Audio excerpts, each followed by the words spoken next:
This is episode 4 of Business and Technology in Tennessee. And normally we're kind of live from the InfoSystems conference room, but today is a little bit of a different scenario. This is a web meeting between me and a special guest here. And so without further ado, I'll announce who this special guest is. On the line with me here is John Rockwell, who, according to your LinkedIn profile, John, you're an independent contractor application developer. And I know you from your website, which is all400s.com. Yes. As a matter of fact, I only do the application stuff on contracts that interest me now because I'm semi-retired. So if it's interesting, I'll go do it. If it's not, I'll do the all400s. I sometimes hear that from developers where, you get to a point and I don't know that retirement ever fully takes hold, but you can at least be selective on your projects at some point. That's true. If it's something I've never done before, I'll probably go ahead and do it. Okay, so here, just to get the conversation started a little bit, I'd like to just focus on a couple of maybe personal details or career professional details about you specifically. So I checked out your LinkedIn profile, started scrolling down, and I had to click the button that said view more. And I scrolled down some more, and I had to click the button that said view even more. And I kept scrolling down, and I have to say, I think there were 22 total entries under your experience category. It's probably more than that, but I got tired of typing them in. Well, that's what I was going to ask. I don't know that I've ever seen 22 job entries under experience, and of course, for a freelancer, it's a little different than, someone who's worked for one single company for a long time. But so you did leave some out. Yes, I did. Altogether, I spent about 28, and it spans manufacturing. One of the benefits of that is it spans a lot of different industries, manufacturing, insurance, healthcare. Very few industries I haven't done some work in. Banking is probably one of the ones I have not done any work in, but distribution. So you get to see how different places use the machine, and especially with Sarbanes-Oxley, how some companies do it so well and some companies do it so poorly. You get to take a little bit from each, Okay, so I'm assuming you're that detailed because it's your nature as a programmer. Yeah, and it's funny because I'll tell a story here, a little personal insight, okay? About maybe 10 years ago, I was brought in as a contractor to a company that had 4 in-house programmers, actually each one from a different part of the world. And they'd been trying to solve a problem for 2 years that was inflating their accounts receivable, which forced them to set money aside to cover doubtful accounts. So they're up to the point where they had $3 million in the bank just sitting there that they couldn't touch because legally they had to hold it for doubtful accounts. They weren't really doubtful, it was just a programming mistake, right? So I came in there, I fixed that problem. It took a couple of months because there were like 19 problems with the program. And then further on down, they need to lay somebody off, right? And they decided to lay off one of the employees. And so another employee, a guy from India, came up to me and said, well, why did they lay him off when you're getting paid more and instead of just laying you off, right, and saving the money? And I said, well, it's like this, right? When it comes to programming, you just have to be average or a little bit better than average. Okay, you don't have to be a guru. You don't have to know the latest things, right? You have to just be able to get the job done. But when it comes to business, you have to be a Superman. You have to know how every area of the business works. So I made one of my goals when I first went in there, and as I've done other places, is went and met with each department, and in a Visio drew out how the whole organization worked, and they had several different computer systems, everything from Access databases to PIC systems and stuff, and Java and RPG and JDEVs and all that stuff. And I put on this a single Visio cover sheet showing the 2 lines of business, and you could drill down and as far as get to if somebody had done a PowerPoint, I'd link the PowerPoint so you could see how things ran and stuff. Yeah. And when I got all done, I showed it to the controller, and he went and he had one of those large printers, 5x6 or whatever, and he printed out that, stuck it on his wall so he'd remember how everything fit together. And so from that point on, it was like, okay, when it came time to lay somebody off or something, the department head would say, don't get rid of John because he knows how things fit together, right? You too. So it didn't really matter how good I could, as long as I could program, sufficient to fix a problem. They didn't care, what the code was behind the program. They cared that the problem got solved, That's very. I've done that for 3 different companies now. That as far as drawn up Visios to show them how their company really works, the business people, not the programmers. Yeah. So if you become a subject matter expert that way, it increases your chances of sticking around. That's good advice, probably for some younger IT personnel too. Yeah, that there's a lot of the ones I've run across, and even some of the older ones who are in the IBM world, they have kind of a tunnel vision where, okay, I want to be a guru in this language. I need to know 8 different languages, but they don't pay any attention to the business as a whole. Mm-hmm. So in reality, they've created 2 brand new occupations because they couldn't speak English, at least in the past, right? They created a business analyst position who basically converts programmers' jargon into English for the business, and vice versa, converts the English from the business into the Chinese that the programmer happens to be speaking, right? Right. And then they created a project manager position because programmers always said, well, I really can't tell how long it's going to take to do this. So you got, okay, well, we'll find somebody else who can push it and come up with some dates, even knowing you're not really going to meet those dates most times, as it turns out. Unless you're willing to do the one thing that a lot of companies do, which is as you get closer and closer to the deadline, the testing phase just shrinks and shrinks. So you wind up throwing something out there that hasn't been tested. Yeah, that's very true. That's funny about the positions being added because of the further differentiation of the technical specialists. And you're right, they have bits and bytes. have a language all your own, even though it sounds like you speak both. Yeah, I tell people, they say words matter, and I say the audiences matter too. You got to know who you're speaking to and speak their language. You just don't get to be the guy who only can speak one language, if you want to keep a job.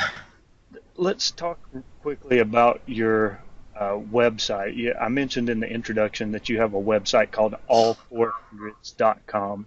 And for those who may not know, the 400s, and that comes from AS400, which is an IBM operating system that's been around for a couple years. And it's part of what's now called IBM I, which is a family of operating systems and hardware platforms that run them. And so can you give kind of an overview of IBM I for someone who has never heard of that before? Yeah, I can. As a matter of fact, there are a lot of programmers who confuse us, and I've been to places where they don't really know which machine they're on.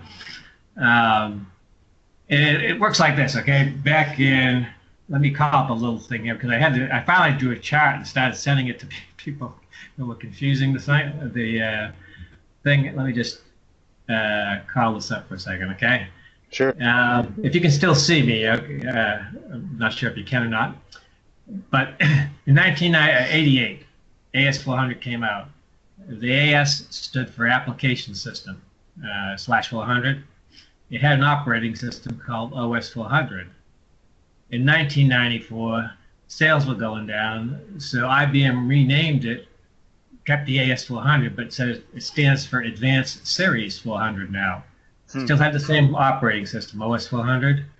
In the year 2000, they said, okay, let's get rid of that name and go with iSeries, which still had the same operating system, the OS 400. In 2004, they decided, okay, it's time to go ahead and update the operating system itself. So they changed the name again for the hardware. They call it System I, and now they named the operating system i5. The problem with that is people who write articles and stuff had a real hard time saying, okay, System I is a computer, right?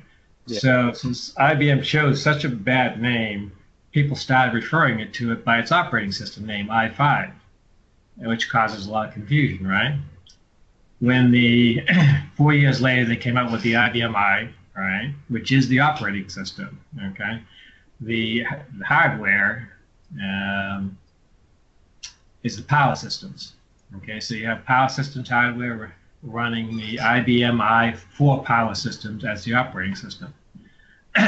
And they kind of did the same thing with database name. It was always DB2 until the very most recent incarnation, where it's now IBM DB2 for IBM I. Is named it's a mouthful.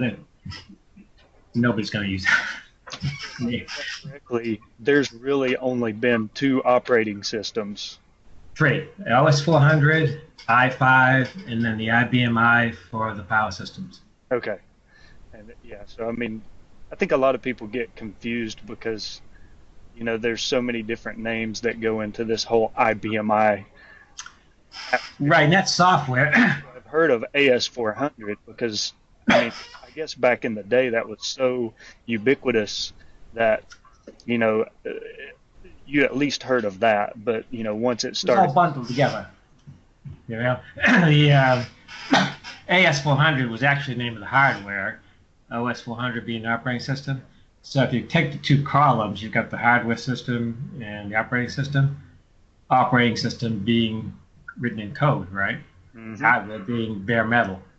So as you go down, they eventually, like I said, came up with the power system as your hardware, and the IBM I is your operating system, which really sits now as a guest on top of the hardware, so that you can have Linux as another operating system on there, which opens up a whole new world for the IBM I.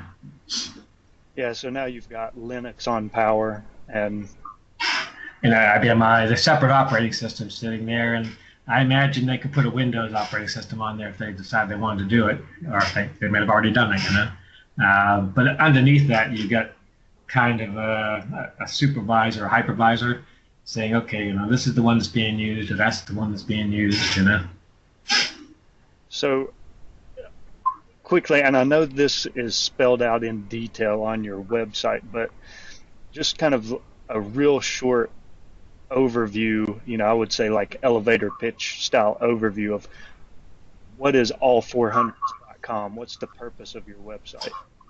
The purpose is really to show that the IBM ecosystem is large, so companies don't have to worry about getting off of it, because there's a lot of scare tactics from competitors saying, hey, there's only 10,000 or 1,000 companies out there. So my goal really is to show that there's between 75,000 and 100,000 companies still using the platform globally, right?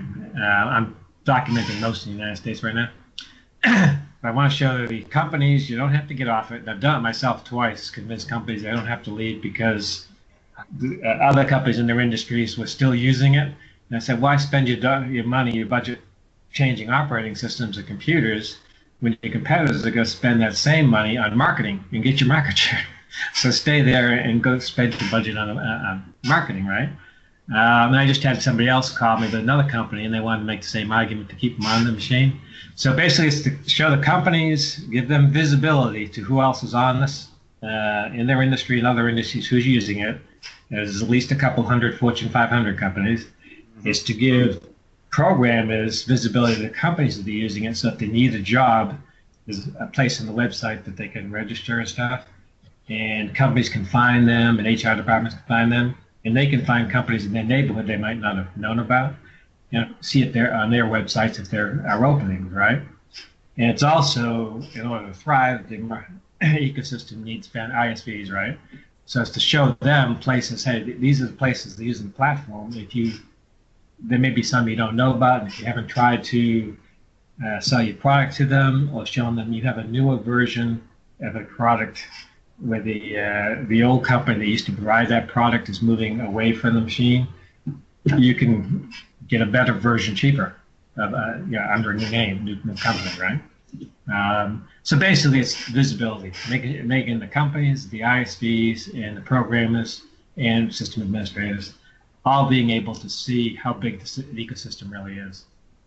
Yeah, that's great. I thought that was, I mean, it's just cool that somebody's out there doing that. You don't really see that in, all sectors of IT. So, but I think everybody, or at least people who are familiar with AS400, or let's just say IBMI, Right. know that it has a really dedicated following from the people who use it. They do, and IBM relies on them a lot of times to make the case for keeping the platform in-house, which is why I wrote an article on how to sell it in-house. um, because you don't give the usual reasons. One of the things that a lot of small to medium businesses face that IBM doesn't recognize, and a lot of the technical gurus, when they're arguing for keeping the platform, don't realize, is it's not necessarily the programmers in IT who want it to be called the AS400 and want us, even if you bring in a new platform and stuff as far as power systems. The users, most small companies who've been there 30 years, don't want anything that isn't named AS400. It scares them to death. So I have had presidents of company tell me, I don't care, what you upgrade to as far as power system, you will call it an AS400 because these are our business experts close enough to retirement that if they retire, we go out of business, right? So we don't want to scare them. Do what you need to do, but do it behind the scenes. And if you're going to create a GUI or a user interface that's modern, they still have to have the green screen available to the ones who don't want to use it. Sure. Because they know the business, right? Yeah. So you got that going on, and a lot of times IBM a lot of the technical people refuse to recognize that that's an audience that they need to deal with, talk to. So you kind of alluded to this in what you were just saying, but when I was browsing through your website, I thought one of the most interesting components was the counterpoints page that's linked to from your resources page. And if you go to that page, the subheading under the counterpoint link says, why should a company stick with or adopt the power systems running IBMI? So then when you go into that page, you actually write on the counterpoints page that the purpose is to counter arguments from new executives or competitors that want to sway decision makers at your company to switch to a different platform. So when I read that, it kind of hit home because I know that there are entities out there who are actively trying to target and switch, IBMI or AS400 users, because I used to work for a Microsoft Dynamics AX partner. Honestly, that was one of the tactics that company used was, they would go in and talk about how out of date or antiquated the old green screen system is, and they would try to, get them to upgrade their ERP to Microsoft Dynamics AX, which they were presenting as a more modern platform. But the arguments you put out on that page, were really, I mean, it really opened my eyes to, stuff that I didn't previously know about. So I wanted to run through some of that real quick. Uh, Okay. I mean, I was going to ask you if you've had to actually use those arguments in your career to convince someone to stick, and it sounds like you have. I have two times so far, and they stuck. And it's written when you read the page, the audience is the internal IT department because they're the ones who are going to know the present. There's always somebody who's a subject matter expert and the programmer, and once they have the arguments in hand, they can go back and say, okay, like one of the things that your point about the green screen, right? The president comes in and says, well, hey, Espana can only do green screens. And I said, no, it can't. I mean, it can do exactly what the other one does, but you just haven't asked to do it or given us the time, or resources. That hasn't been your priority. Yeah. We can have it just the same type of screen as they have, but if you don't want your users, if you want your users only to see a green screen, that's what they're going to get. If you want them to have, a modern interface, just tell us to create it. It's all there. And matter of fact, one of the ERPs a long time ago, it was called Movex at the time. It's one of the ones Info ended up buying. They had it set up so that they had a green screen package, basically, or set of interfaces, and a modern user interface base.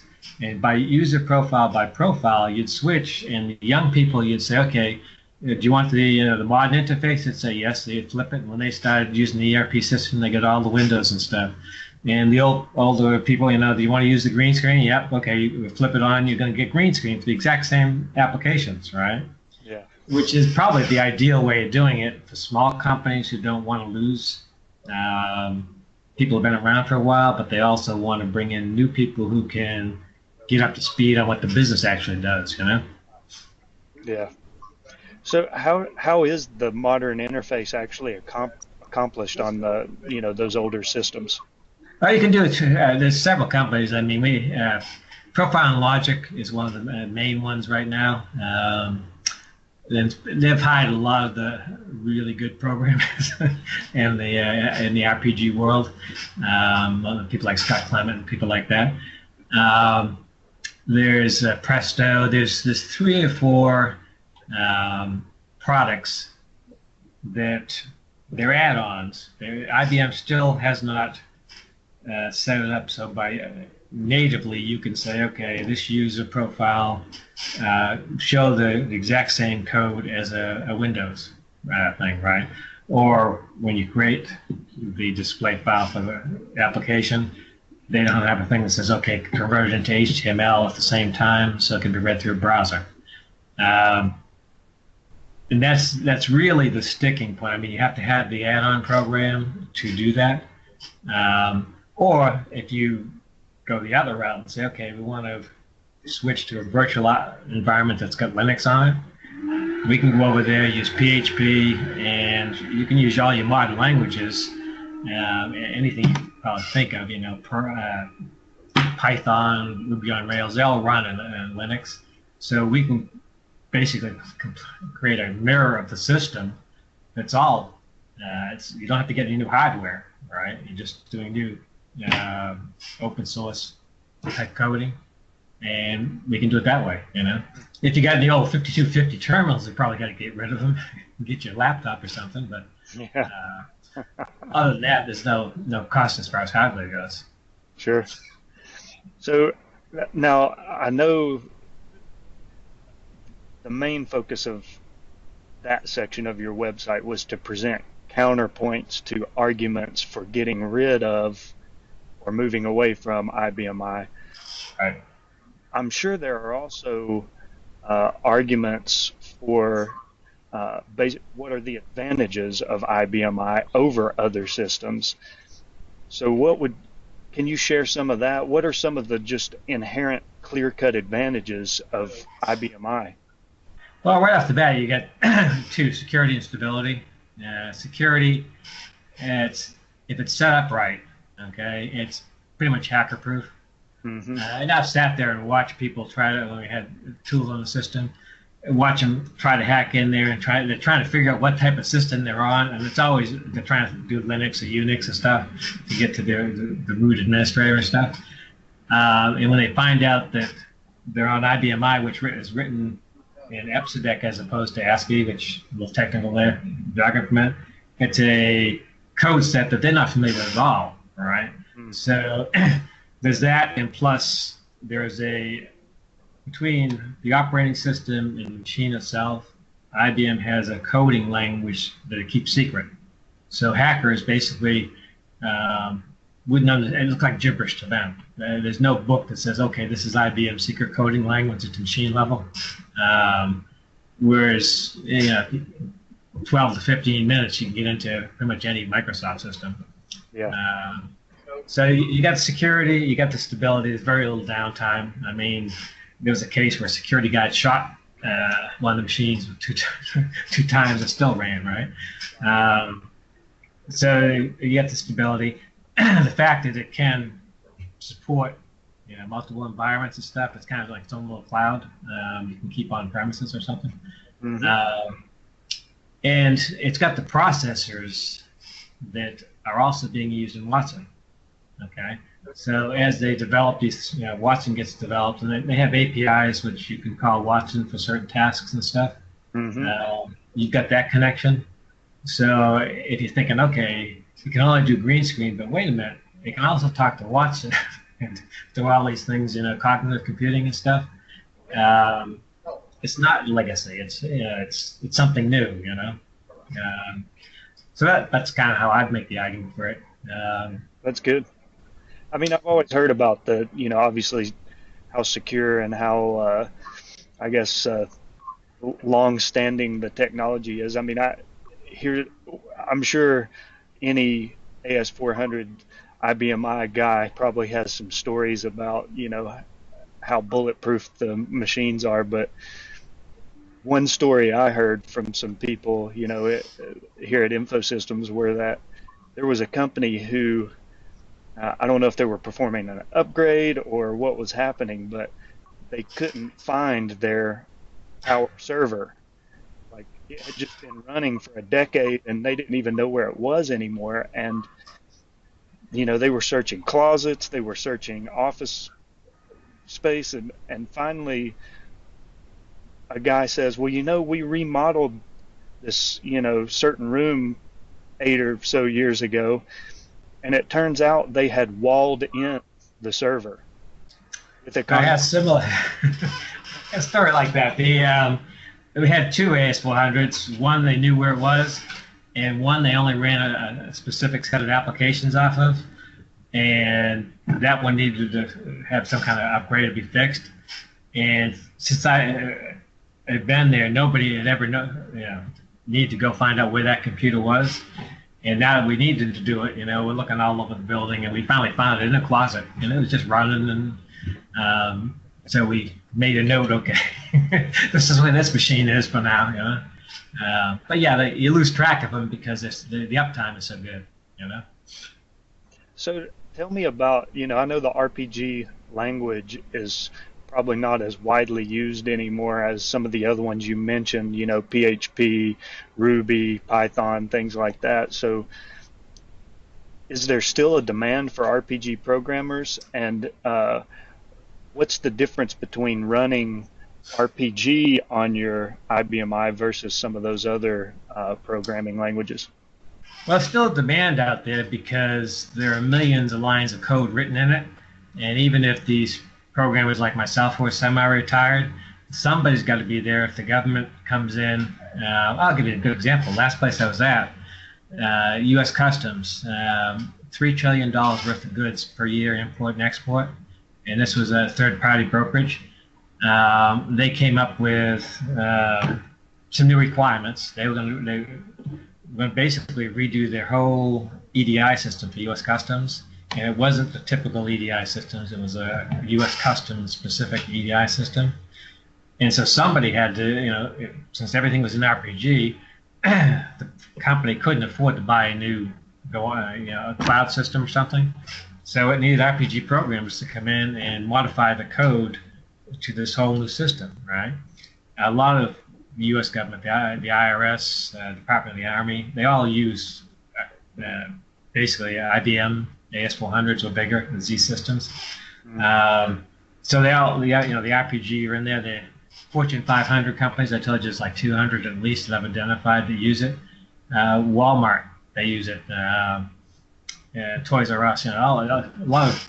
Actually, if you look at the list, everybody can download the list of companies for free from the website, and it's updated every month. The ones that are highlighted in blue are Fortune 500 companies, and there's like 200 of them, like I said. So when they want to make a change, they need an RPG programmer 9 times out of 10 in-house to make a change. A lot of your insurance companies are on it. The biggest industries that are on it would be insurance, healthcare, banking, Bank of America, Wells Fargo. The company that people don't realize, you have your merchant service, each of those banks offer, right? They all use the same under the covers company first data to do the transactions from Visa credit cards and stuff. That company is running RPG. So there's plenty of demand out there, and actually that's one of the complaints is that the competitors come in and say, well, it's harder and harder to find RPG programmers. Well, if they're making that argument, they're saying there's a demand and you can't fill it, which is why we created the hiring board on the website. It says basically, okay, here's 450 some odd people who know how to use the box, right? Here's 200 who are looking for a job right now. So it's to put the companies together with the supply meets the demand. Sure. But you're right. As far as programming languages, it probably ranks number 40, 41, 42 as far as what's being used. It's just that it's being used by such big places. And there are at least 7,000 small companies who got stuck when RPG did one of its upgrade to a different type of chip, power system. They didn't have the source code they needed to move forward. So they're stuck at this old version. And so until they decide that they have the money to buy something else, they're kind of ticked off at IBM, they have to find programmers who can code to their system, right? So you got 7,000 small to medium-sized businesses out there who need RPG programmers. But I tell people who program an RPG, I said, if you're a small medium company, you need to become a business analyst first and a programmer second, because that's the occupation that's going to stick if you want to stay in the field. So it sounds like, for a younger IT professional specializing in, RPG and IBMI would probably be a pretty wise choice. It sounds like there's not a lack of demand. No, there isn't. It would be good to add that. And as they come up with newer and newer versions, like as an RPG free version now, IBM is trying to make RPG look more and more like Java and similar languages, so that the switch for these younger programmers who are less expensive, by the way, can make the jump to RPG and fill the gap, while IBM works on its next strategy, which really, probably 10 years down the road, most programming language is going to be threatened. But that tunnel vision I was talking about earlier, people aren't really realizing the impact that the AI cognitive computing is going to have. If I got a Watson and I can teach it how to identify cancer and stuff, or the weather systems, which have thousands of variables, or work with HR block and thousands of tax codes and stuff. If I have a computer that's smart, I can teach that computer how to code in RPG, PHP, Perl, and mix and match. If I'm a business analyst and speaking to it in English, I can say, I need a program that will show this type of screen and give me this type of results. And this is the data that certain people have access to and other people don't. In other words, I can do the definition, throw it over to the cognitive computer and say, use whatever language you want. Use 10 different languages because each language is better at things than others, and put together a program that does that, and I will buy that program as a commodity, right? So that's why I'm saying, a business analyst is going to be really one of the positions that hangs around the longest. If you are a systems administrator, I tell them get into the cloud because that's going to be around for a long time. The hardware is going to be around. I mean, you need hardware, right? Yeah. And you need Somewhere. it's good. Yeah, so get in there, and if you're a system administrator, find a cloud to work on someplace. So you really think we're within 10 years of software that can write code? I think we're in 10 to 15 years. And coming at it from different angles. IBM is coming from the top down. It's saying, okay, create this monolithic mind, right? That then will develop in pieces, what you need and stuff.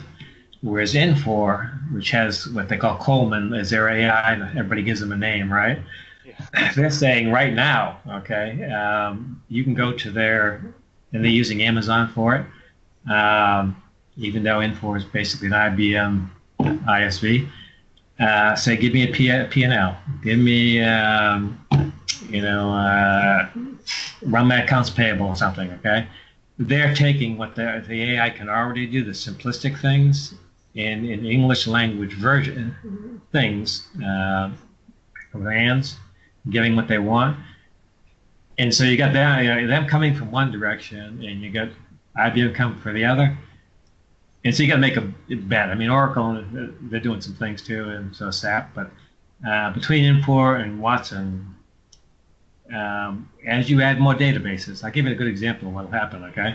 Mm-hmm. Suppose I load all the demographics for an area, right? The medium, the income, and I load all the construction permits for an area, right? So I can see what's being built in an area. And I own Brinker International, which is on AS100, and they own Chili's, okay? And I'm comparing my year-to-year sales, right? And I see a restaurant going down. I can say, okay, Coleman, or in this case, what's changed in that area? Has the medium income gone down so they can't afford it, or has it gone up so they want something better? Has a competitor built a restaurant nearby? No coding, I'm just asking it. Is there a competitor nearby now? Since menus are online now, load up all the menus for my competitors. Do they have something that I'm not serving? What is the reason this particular restaurant is going down? And let the AI figure it out. And it might be different things for different restaurants, right? But the idea is the AI is figuring it out. I'm not writing a program for every single thing, looking, do the analysis. And so if I'm using that system, I have an advantage over somebody who has to hand dig or go out and do surveys, whatever they're doing, Yeah. And I don't have to wait around for Watson to figure, to work its way down to me either, because I got Infor and already do it, Yeah. So you're obviously, an advocate, a passionate advocate for IBMI, your website, all 400s, and, your social media activity, things like that. They all testify that, you're passionate about this. So knowing that this podcast is targeted more toward the business leader of small and mid-sized companies in the Tennessee and surrounding regions where InfoSystems exists, rather than the IT professional, is there a main message that you would really like to get out there to the business leader as an IT professional yourself? Yeah, if you're on the platform, if you have the hardware in-house already, you paid for it, keep it. There are resources out there that can maintain it, and we'll be able to maintain it for the next 10 years, and IBM is continuing to enhance it, right? If you're at the point where you want to go to if you keep it, if you already have the hardware, right, and you paid for it, it's a capital expenditure. You get to depreciate and stuff. That is less valuable to you once it's fully depreciated than moving to the cloud on AS400. So you put all your applications to the cloud, so you're not changing anything, right? But it becomes an operating expense, recurring. So financially, it's better to go to the cloud when you're tired of, or you've reached the point where you no longer want to do it in-house. and you don't want to have it in a disaster. Worry about that disaster recovery, setting up your own. If you're in Tennessee and you have to set up a disaster recovery site, you probably want one in some other weather system area of the country, right? So you might do that in the cloud. Have the disaster recovery in the cloud. Not a bad idea. You don't make the mistake that Georgia Pacific made several years ago, where its main system was in New Orleans and its disaster recovery system was in Atlanta. And so the hurricane hit New Orleans and then went right through Atlanta, knocking both places down. So you want different weather systems, right? Sure. So in Tennessee, if you're talking about disaster recovery, get it outside the region. If you've got your hardware all bought and paid for, stay with what you got and don't listen to the competitors who say you're not going to be able to find resources, right? Because they're there. And IBM's got its roadmap, so it's going to continue to enhance the language and give you access to different environments. If you're ready to move off of the premises, go to the cloud so you can take advantage of the accounting things, but keep your same applications because, like I said, the resources are there, so you don't have to redevelop anything. Yeah, that's good. And just to reiterate, your website is all400s.com, and you've got, not only the things we talked about, like the counterpoint arguments to, when people have objections to whether they should continue on IBM but you've also got, that entire job board where people who are available for work have posts, and you've got that company list that kind of as the proof point that there are tens of thousands of companies out there on this platform, and these are not just, like you said, there are hundreds in the Fortune 500 that are on this platform. So yeah, and if you're in Tennessee and you need somebody, go to the hiring board, which is the board we created there. Click in, type in Tennessee, and check off the available box, and a list of names will come up. And then you click on any name, and it'll say, "Hey, send. Do you want to request the resume?" And they'll send a resume to you, right? So it's an easy way to do a job, find resources. So yeah, there are things there, and we continue. And actually, one of the things we're doing is there are a lot of ISVs who are backing us. Some of them under the covers because IBM gets really ticked off if you use the word AS400. Yeah. So they're you won't hear about them supporting us, but they will be giving us information and stuff as far as which companies are still using it. So there's a lot of support because it's for them too. I mean, they're going to do business with it. The more people who contribute, the more companies they find out about that they can sell to, right? Yeah, and InfoSystems is an IBM Platinum partner, and IBM Power makes up a large portion of our business. We do a lot of IBM Power systems. We also do some of the other IBM hardware and operating systems and some of the security and things like that. But, I get to see from within InfoSystems the types of companies we're working with on who are, buying IBM Power systems and on IBM and, there's plenty of companies out there. And so for InfoSystems to be an IBM Premier partner, we obviously like that position, and it's a differentiator for us, and it allows us to, probably win business that would be really challenging to win otherwise. So, it's a platform we're going to continue to invest in, and, hopefully nobody from IBM watches this podcast. There you go. That's funny because I got a call yesterday from one of the top four or five ISVs in the ecosystem, and I'm not going to name them because they're working closely with IBM. But they said the one thing the site doesn't really have on it yet is a business partner, a reseller type of area as far as who's doing what in that area, and that through their help down the road, that's going to change. But like I said, I can't name names because they got that hang up about the AS400. It's funny because when I talked to the guy, the first thing he said was, we're doing AS400. I said, well, don't tell IBM that. You won't be doing it long. So yeah, there's a wide network of companies that support it that could use some more publicity. Sure.